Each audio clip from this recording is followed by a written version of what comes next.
Posted by you/critical_lemon_4072.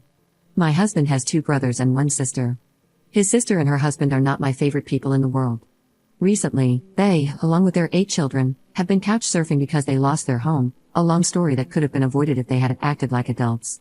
First, they stayed with my in-laws, but my in-laws used the excuse that my father-in-law has diabetes to get rid of them and their rowdy children. Next was his older brother and his wife. They had 2 spare rooms since 2 of their older children moved out a year ago, and they only have the 6-year-old and their 13-year-old twins at home. After 3 weeks, they had to move out due to a planned refurbishment. They were happy with them, as they were generally tidy and helped out around the house. The youngest brother was the next to take them in. While my sister-in-law was there, she helped out around the house and kept her children under control. The youngest brother's wife is very house-proud, and she allowed them to stay for a limited time only, as they recently had a baby and her mother will be staying with them to help out for the first 6 months. Then they emotionally manipulated my husband into saying yes. I agreed to it on the condition that she, her husband, and their children keep the place clean because, in the past, the only place they are messy is in my home. For example, if they are throwing something into the kitchen bin, they throw it in the general direction of the bin but not actually in it. It's extra gross when it's food that dries up and stinks. Similar things have happened before, like when she would leave her sanitary towels on top of the bathroom bin lid instead of inside the bin. Her oldest daughter recently started her period, so I asked the younger brother's wife how things were in terms of tidiness. She said she had no complaints, they went to bed on time and kept the place clean. However, they were only there for 2 weeks. They are always tidy at the other houses, I know this from experience too. During Christmas and summer holidays, when we stay at each other's places, I've noticed the difference in how they behave at my house compared to the other places. Before they moved in, I made the younger brother and my in-laws witnesses to them agreeing to keep my house as clean as it is and to chip in with chores. If they broke the rules, they would be out immediately. She fussed and denied past wrongdoings but sarcastically said, "As you wish, Your Highness." The first 5 days were smooth sailing. This morning, I found a sanitary towel on top of the bin, not even wrapped properly. But that's not all. Her daughter is staying in my daughter's room, and she made a mess of the shampoo and conditioner in the bathroom. She also left the tampon on the side of the sink, forgetting it from the night before. Her husband leaves early for work, and the kitchen was a mess by the time I got downstairs. I have a curious toddler, and I don't want him picking up a bloodied sanitary towel. I knocked on the guest room and told her to pack her stuff and get out. She looked angry and tried to play innocent, saying it was just some blood and to throw it in the bin if it bothered me so much. I told her no, then picked up her suitcase and started packing their things. At first, she refused to leave, saying she was going to wait for her brother because she doesn't take orders from me. But I reminded her that this house belongs to me too. I dropped her and her youngest kids off at my in-laws. A few hours ago, her husband came back from work, and when I wouldn't let him in, he made a scene. He went to my in-laws, but they don't want them there due to my father-in-law's illness. When my husband returned from work, my in-laws showed up in our driveway with her and her family within 20 minutes. They are still standing outside, squabbling about being let in. I refused to open the door and told my husband that if he backed down, he wouldn't be welcome in our home either. Now, the family thinks I'm the jerk because I've never liked her and am using any excuse to get rid of her. Commenter. Is there any reason why she might be targeting you? Maybe she's jealous of your looks or the closeness you have with your husband. Ops response. I'd say I look average. I'm slightly taller than her at 5 feet 8 inches, while she's 5 feet 6 inches. She's a bit bigger than me, but then again, she's been pregnant 8 times, and I've only had 3 pregnancies. She has medium length, bleach blonde hair, while I've kept my natural red, which is long now, all my life because chemicals irritate my skin and scalp. She looks okay, not supermodel material, but neither am I. She's bossed around all her brothers, not just my husband. My husband used to give in to everyone's whims, but since we got together, he's been doing less and less of that because he wants to spend more time with me and our family. Update 1 day later. Yesterday, my driveway looked like a scene from a Mexican standoff. They were outside discussing the matter while I refused to go out and engage. After 2 hours, yes, 2 whole hours, they finally left. They're currently at my in-laws, but they made a promise to return tomorrow to discuss the matter when everyone is home from work, so we can supposedly find a workable solution. Well, at least that's what my husband relayed to me. When my husband got inside, I told him that I would not have them in my house. I said that if he wanted them there, he could clean up after them, which he did. After cleaning, he asked me why I made him do it. I told him I was just as grossed out by other people's bodily fluids as he was, and unlike him, I wasn't biologically related to them. So, if he found it unpleasant, imagine how awful I felt in the past cleaning up after them. He promised to buy a new bin and bleach the sink 3 times. Our strategy for tomorrow is that under no circumstances will they be coming to live with us. His niece will be made to clean up the bathroom shampoo and conditioner mess. He left that part for her. In the meantime, our daughter can use our shower. We'll see how this turns out tomorrow. Second update 2 days later. Yesterday was a long day at my in-laws. We went early to get it over with. My in-laws started with a guilt trip, mentioning that they would take them in until they found a place, but due to my father-in-law's diabetes, it wouldn't be good for his health. I told them to have their daughter parent her children so they wouldn't run around like monkeys, and then they could stay with them since they have spare bedrooms. That didn't sit well with my sister-in-law. She went on a tirade, claiming that I've always been jealous of her and that I was trying to drive a wedge between her and her brother. I told her she didn't like her own life, so the idea that I was jealous of her was a stretch that required suspending reality. She asked my husband if he was okay with me telling him what to do with his family, pointing out that he always stays out of my family's business. She told him to lay down the law and say that she and her family would stay as long as it took for them to find a new place. My husband wasn't having any of it. He told her that the house was mine just as much as his, and it was a 2 yes 1 no deal. Just because I'm a stay-at-home parent now didn't mean I hadn't contributed to buying the house when I was working. The younger brother and his wife said they couldn't host them either, as his mother-in-law was staying with them due to the baby. The older ones mentioned their ongoing refurbishments. Both the younger and older brothers' wives said I was exaggerating about the cleanliness, claiming she always kept her own house clean and their places clean as well. They told me to suck it up and act like family. I told them I wasn't there to argue about her cleanliness, as I saw what I saw, and her brother was a witness who had to clean it up. He confirmed that he did and that I wasn't making it up. My sister-in-law then slipped up and asked her brother, "Why did you clean it up?" Because, according to her, I was supposed to clean it up. Either she's the dumbest person alive for admitting that, or she knows she has the whole family wrapped around her finger. Either way, I made it clear that she wasn't staying with me. Since she gets along much better with everyone else in the family, they can figure out a solution among themselves. My husband told his niece that she was old enough to clean up the remaining mess, but she refused. Her father stepped in and said, "She's your niece, but my daughter, don't you dare tell her what to do." Things got heated between them, so they both had to walk it off. I then told her and her husband that the only reason my husband and I were there was to get reimbursed for the bin we had to throw out due to her leaving biohazards around the house. She laughed in my face and said it would never happen. I responded, "Fine. I hope you realize that when I threw you out, I didn't pack all your belongings." I still had her daughter's Switch, her husband's and the 2 younger ones' tablets, some of her jewelry, and a few other items, as it all happened so quickly that day. I told her all of it would be sold to recuperate my costs. We left, but she was yelling loudly about what she would do to me if I dared to sell anything. My husband has my back, and he said to go ahead and sell whatever I needed to. Later on, they kept texting my husband, asking him to do them one last favor by putting up with her for a few months until she got back on her feet. I told him that, no matter what, I wouldn't agree to let her, her slobby husband, and her horde of children back in. They also texted me, trying to guilt me by bringing up his niece's education. Without a place to stay close to her school, she might have to switch to another school if they end up getting a rental outside of the school zone. I texted back, "Tough luck," and blocked them. My husband won't block his parents, but he's pissed at his brothers for calling him selfish for not taking them in, considering they're going through a hard time. While they admitted it was gross, they excused her behavior by suggesting I might have aggravated it. To top it off, the oldest brother's wife left a voice message through her husband's number on my husband's WhatsApp. She said, "Get this, you're still okay to watch X's name, her 6-year-old, on Tuesdays and Wednesdays like usual, right?" I told him to respond, "Figure out what the answer to that request is." So, that's where we're at now. Commenter. Good for your husband for sticking up for you and backing you up. I can't believe the audacity of this family still expecting you to watch their child after all of this. Ops response. The sister-in-law isn't asking me to watch her child. It's the older brother's wife who wants me to continue watching her child as I've done until now. She works full-time and overtime on those days, but I no longer feel like helping her out. Third update 2 days later. I went to pick up my children and had to stay a little longer because a new family was moving to the area. The parents wanted to meet their children's classmates' parents, so we had a small meet and greet. While I was there, the office brought my husband's older brother's daughter, the 6-year-old, to me, as I'm usually the one who picks her up on Tuesdays and Wednesdays. No one had come to get her, and when her teacher saw me waiting in the hallway, she asked an office admin to bring her over, assuming I was just delayed due to the meeting with the new parents.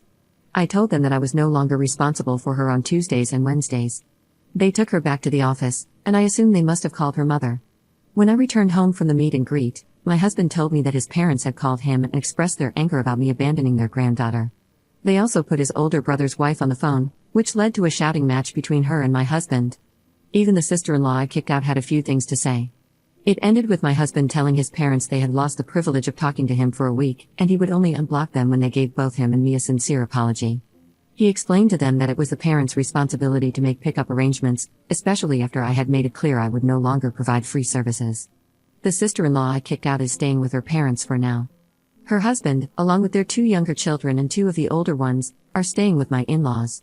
The other 2 older children and the remaining 2 younger ones are spread between the other 2 houses.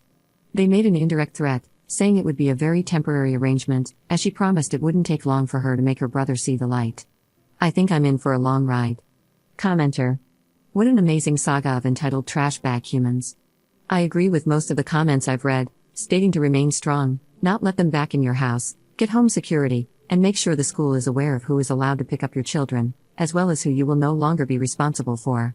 If they have a problem with the parents not picking up their kid, they can call the authorities and report a child has been abandoned at the school. I'd like to ask, why, when your sister-in-law admitted to leaving a tampon on your sink, didn't the rest of the family immediately tell her she's filthy and wrong? How the hell are they still siding with her, despite her no longer having the denial leg to stand on? How can they excuse that? You have a toddler, and they're leaving blood lying around in your home. In my opinion, this is definitely a line in the sand situation, not only with your sister-in-law and her family but with the rest of the family as well. Discuss it with your husband, of course, but this seems like a get behind us or get out of our lives scenario. Why your family unit is being scapegoated or treated like the black sheep of the family, I can't say, but it needs to stop. They are unreasonably bullying you and your husband. Final thought, why does your sister-in-law think your husband would side with her instead of his wife? She seems weirdly confident she can get him to cave. Not accusing your husband of anything, just wondering. Ops response. After she admitted it, they still thought I must have done something to make her behave that way. Surely she wouldn't act like a pig in my house if I didn't deserve it, since she's always clean in their homes. As for the other question, my husband has been a pushover when it comes to his family. He was always the one they threw under the bus. He and his sister were close because he always helped her whenever she snapped her fingers. 4th update 5 days later. It's early in the morning, and I've only slept a few hours. I don't know if I'll be able to finish this in one sitting. On Friday, I dropped off my children at school, and the older brother's wife was there at drop-off time. She followed me, and when I stopped to pick up a few things, she confronted me in the store parking lot. She was apologetic and wanted to make amends, but I wasn't having any of it. She said she was desperate because if she missed one more week of overtime, she would lose the project, as she's the lead and has to stay there to supervise. Her husband can't change his hours, so it has to be her who picks up their 6-year-old. She also said it wasn't fair to hold a grudge against her child for a passing comment she made. I told her it wasn't a passing comment, she had laid the blame on me for our sister-in-law leaving biohazards in my home. She said she just wanted everyone to get along and was hoping to de-escalate the situation. I suggested she ask our sister-in-law for help, and she said she had already refused, claiming she could barely cope with her 3 children under 7. I then told her to ask the youngest brother's wife, since her mother was staying with her, giving her extra time and energy to help out, and they clearly preferred each other over me. She replied that the youngest wife wanted to focus on making early memories with her own child rather than helping her with her 6-year-old. I told her to suck it up and find a solution with those she considered family, then went about my shopping. In the afternoon, when I went to pick up my little ones, she was there again, and after we left the pickup line, she followed me all the way home. To prevent her from parking and harassing me at my door, I blocked my driveway by parallel parking. I sent a text to my husband, asking him to let me know when he'd be home so I could move the car. Not being able to park didn't stop her, she parked on the side road and came to my house anyway. She rang the doorbell, but I didn't open the door. Then she went around to the back and knocked on my back door, saying I couldn't avoid her forever because we were family. I spoke to her through the window, as I didn't want her pushing her way inside if I opened the door, and told her to leave or I'd call the police for harassment. She finally left. In the evening, someone rang the doorbell, and when I opened it, it was my mother and father-in-law. They said they wanted to come inside to apologize, so I let them in. They started by explaining how much the events of the last few days had affected them, then they said, sorry, and asked me to get back to normal. My mother-in-law added that sometimes you have to put up with some negativity from family, as life has its ups and downs and everything can't always be roses and rainbows. My husband stopped his mother and asked, then why do Op and I have to be the only ones on the receiving end of the negativity? When are you going to hold my sister and the others accountable for their behavior? They tried to guilt-trip me into helping with the 6-year-old, reminding me that her mother and I had previously been on good terms. I told them she lost that privilege when she chose her side. They asked if I could sleep at night knowing she might lose her job. I said, yeah. My husband pointed out how much I had done for her without any financial compensation.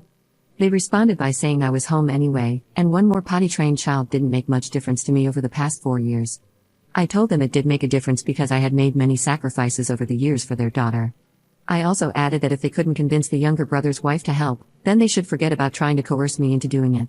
They wanted to know when I would return the stuff I was holding hostage. My husband stepped in and said that he, not me, was holding it hostage, and it would be returned when his sister paid for the damages. My father-in-law said that my sister-in-law would be within her rights to report the theft to the police. My husband calmly replied that she could do as she pleased. At this point, my husband revealed something I wasn't aware of. He told his parents to pass on a message to his sister. He had canceled the hotel and the activities, including the horseback riding, for his niece for the summer vacation. He explained that since he wasn't allowed to tell her to clean up her mess, because her father had said, "Who did he think he was, to boss her around?" he didn't feel any need to pay for her specific activities. He added that if her father questioned their uncle-niece relationship and his right to teach her some responsibility, then he saw no reason to contribute financially. This upset my mother-in-law, and she asked, "You haven't really done that, have you? I thought we'd all have a great vacation." He confirmed that he had. They tried to make excuses, saying my sister-in-law had a lot on her plate with losing the house and having young children, but I wasn't having any of it. I told them her situation was due to her own poor choices, and bringing a 9th child into the mix wasn't going to improve things. My mother-in-law said every woman has the right to make her own decisions about family planning, her body, her choice, and I had no right to dictate what my sister-in-law should or shouldn't do. I asked her, "Like you're dictating to me right now, by weaseling your way into our home under the guise of an apology?"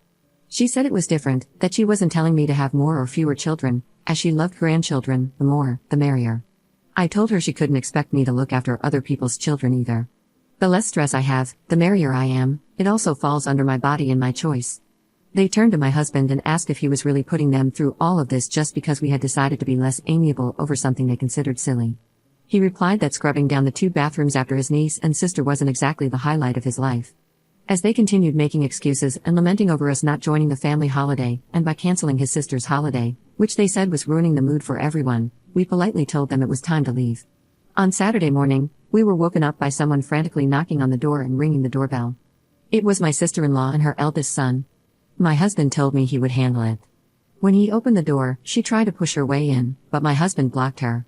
She was shouting, demanding to come inside so she could knock some sense into me. She threw $300 in my husband's face and yelled, "Is she happy now, that cradle-snatching BTCH? I'm a year and a few months older than her, and she's just over 2 years older than him." She called me a jealous WHRE and a few other names, accusing me of ruining their family by manipulating him. She demanded that now that she had returned the money, my husband should rebook the vacation and activities ASAP. He told her it wouldn't happen, even if hell froze over. He asked her to wait outside while he grabbed something. He went inside, packed their belongings in a bag, except for one of the tablets he had bought and was still paying insurance on. When he opened the door, he threw the bag at her. She cursed at him, telling him to grow up and threatening to report him for damaging her stuff. He calmly told her everything was caught on camera and, if she wanted to take him to court, she should consider her children, since they could barely afford a roof over their heads, let alone a lawyer. Before closing the door in her face, he warned her not to step foot on our property again. She left without causing any more drama. My mother-in-law and father-in-law called and tried to talk some sense into us. My husband and I had already agreed to let them see our children under certain conditions. They argued that they had grandparent rights. I told them that, although I'm no lawyer, their rights are very limited in the state we live in. If they wanted to maintain a relationship with their grandchildren, they would need to start respecting me and my family. Right now, we're no contact with the other brothers, their wives, and my sister-in-law's family. We unblocked them briefly to send a message and then blocked them again. If the older brother's children want to speak with us or spend time with us, that's fine. However, the 6-year-old can only visit if her older siblings are there to supervise, and only on weekends when we have time to host. There will be no more dropping by whenever they feel like it. If they let their parents use their numbers to contact us, we'll block them too. While we had everyone unblocked to send messages, the older brother's wife called me and offered to pay $7.50 an hour for the days I looked after her 6-year-old. I told her, no thank you. I'll pass on that wonderful opportunity, and good luck finding childcare for that amount. She then texted me, offering to compensate me for the last 3 months to sweeten the deal, but I still said no. She begged me to reconsider, saying she had no one lined up for next week. I told her to figure out her own childcare. She started crying, and I have to admit, it was kind of satisfying. If that makes me a BTCH, I'll own it. She'll most likely lose her job, But as far as I'm concerned, it's not my circus, not my monkeys. The younger brother's wife asked if I could help with the baby once her mother goes back home, mentioning that I had helped the older brother's wife. I told her no, that wouldn't happen because I didn't want more regrets in life. However, when the baby grows up and wants to spend time with their uncle one-on-one, they can come by if we have time to host them. In the meantime, I suggested she ask my sister-in-law for help when her mother leaves. As for my sister-in-law and her husband, they are completely blocked. Their children are also on the no-contact list, as things are very complicated with their parents. All of this has brought my husband and me closer, and I'm grateful for the support we've received. Going forward, I believe there will be less stress. It feels like a huge weight has been lifted off my shoulders. Thanks again for all the support. Hopefully, nothing new will happen, as they now know we mean business. Up in the comments. Regarding the summer vacation thing, we typically spend 2 weeks with my husband's family. It's been a family tradition for them since childhood, no time with friends or other family, always the last 2 weeks of July together. I knew we'd be spending the summer with them before all this drama unfolded, but I had no idea my husband had paid for my sister-in-law's trip this year. He apologized for it and told me everything had been canceled. He had covered most of the costs for her and her family in previous years too, due to their financial struggles. The others pay their own way. I never minded, as we have a joint account and separate accounts we use without consulting each other. Since I stopped working, he's also been adding money monthly to my personal account, as he does to his own. He expressed regret for being so generous with them and apologized again for not telling me earlier. He showed me proof that he canceled the vacation on the same day I kicked her out, but with all the chaos, he had forgotten to mention it. Needless to say, we're creating our own holiday traditions moving forward.